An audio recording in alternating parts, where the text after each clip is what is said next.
So into the race behind Ascot.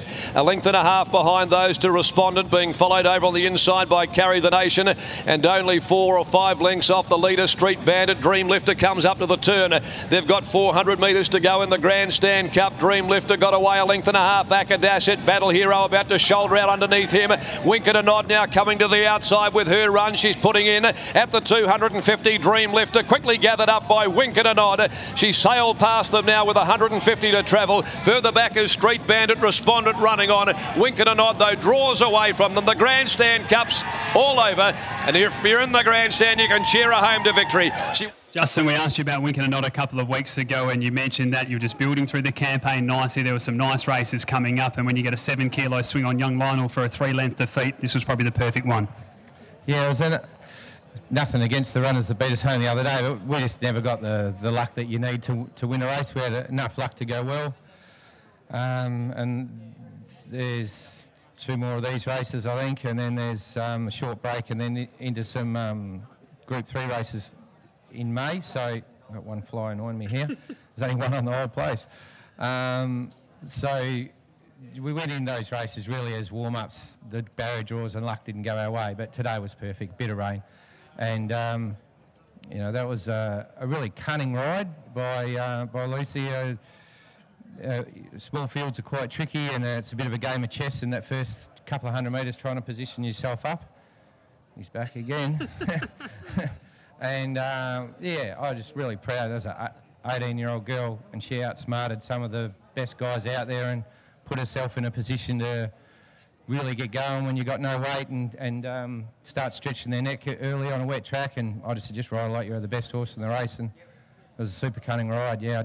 When you watch the replay, you'll get to see what I mean. As I said, you would have looked at this race a while ago, third up, and just ticked the box. But I'm sure when you saw the weather forecast and the rain this morning, you looked out the window and smiled a little bit more as well. As long as I had enough, just thinking about cooling it off, I was happy. So I got a couple other wet ones later in the day. So no, it's really good. She's a beautiful mare, and she's a pleasure to be around. Has she come back as good as she was last campaign? I think she just proved there that she'll get better as the campaign goes on. Maybe only a couple of %, but. I think just, yeah, a bit of a cut out of the ground, and even moving back to Belmont will help her.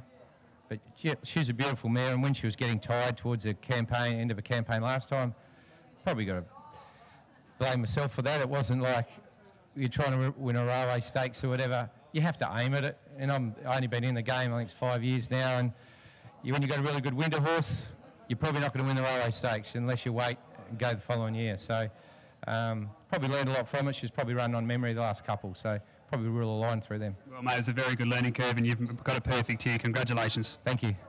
We'll grab winning jockey now, Lucy Warwick as well. Lucy, your dad just gave you a lot of credit there, said how, although it might look on paper a winnable race, you still have to go out there and do it, but you did a really good job. Yeah, well, she's. I was just talking to the owners before. Since when she last ran second at Blackout Bar, I don't reckon she's had an uninterrupted run since. You know, she's gotten squished back, and then she's been on the fence and can't get a run. So it's probably since December or November since she's had a good run. So she's been waiting for it. You seem to play the field really well as well. You got a bit of speed out of the gate to ensure that people weren't going to walk. You're then able to get outside and to make sure you had room in the top of the straight. When they were slowing up, you were able to make that move. Was that always the plan, to ensure that you were dictating and not being dictated to? Yeah, sort of. You know, obviously barrier 2, it's easy to do, and I was hoping that would happen, but sort of hit and miss whether it's going to happen. We've seen her travel like that so many times. You look pretty confident throughout the run that she was going to be good enough down the straight? Yeah, I was sort of the only time I knew I was home was probably about the 200. I sort of, she's felt like that on the turn a few times, but she's failed to let down. But I think obviously she doesn't have 59 for a change, and the track's wet. There was a lot in her favour. Ticks a lot of boxes. Well done. Thank you.